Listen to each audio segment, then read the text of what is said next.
দিন শেষে আমি বড়ই একা। আমি ছাড়া আর আমার কেউ নেই। আমার কথা শোনার কেউ নেই, আমার কষ্ট বোঝার কেউ নেই। আমার মন খারাপ কারো হৃদয় স্পর্শ করতে পারে না। আমার চুপ থাকা কাউকেই ভাবায় না। আমার দূরে সরে যাওয়াতে কারো কিচ্ছু যায় আসে না। আমার হারিয়ে যাওয়া কাউকে কাঁদায় না। দিন শেষে আমি আমারই। না আমি কারো আপন, না কেউ আমার আপন হতে চায়।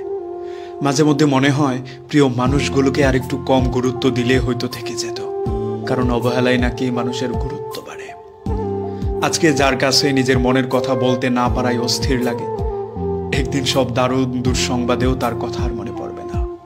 এমনকি দুঃখে কাতরালেও তার চৌকাট মারাতে আর ইচ্ছা করবে না। কোনো প্রিয় জিনিসই বেশি দিন প্রিয় থাকে না, তার জায়গা দখল করে নেই নতুন কিছু।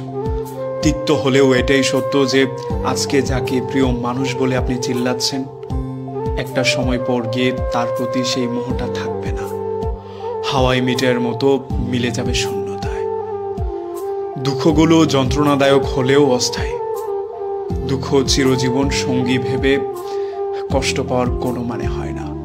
সুখ যেমন পালা করে আসে, ঠিক তেমনি দুঃখগুলো প্রয়োজনে আসে, প্রয়োজন ফুরিয়ে গেলে আবার উধাও হয়ে যায়। সময়ের এই দারুণ রং বদলে কালকে কি হবে আমরা কিচ্ছু জানি না।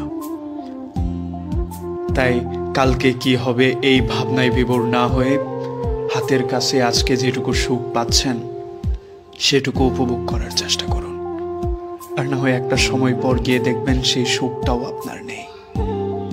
আমরা হাতের কাছে পাওয়া কিংবা কাছে পাওয়া কোনো জিনিসকে মূল্যায়ন করতে চাই না। হারিয়ে ফেলার পর আমাদের দুঃখ বেড়ে যায়, কষ্ট বেড়ে যায়। সেই জিনিসটার জন্য আমরা রাত জাগি, কান্নাকাটি করি, নিজেদেরকে বিলিয়ে দেওয়ার চেষ্টা করি।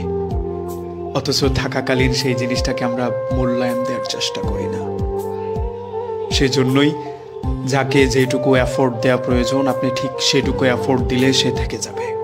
সে আপনার জন্য ভাববে, কষ্ট পাবে, কান্না করবে, আপনার দায়িত্ব নেবে, যত্ন করবে। মানুষকে প্রয়োজনের অতিরিক্ত গুরুত্ব দিয়ে নিজেকে অবহেলার পাত্র বানানোর কোনো মানে হয় না। আপনি যাকে ভালোবাসেন সেই ভালোবাসাটা শুধুমাত্র আপনি জানেন।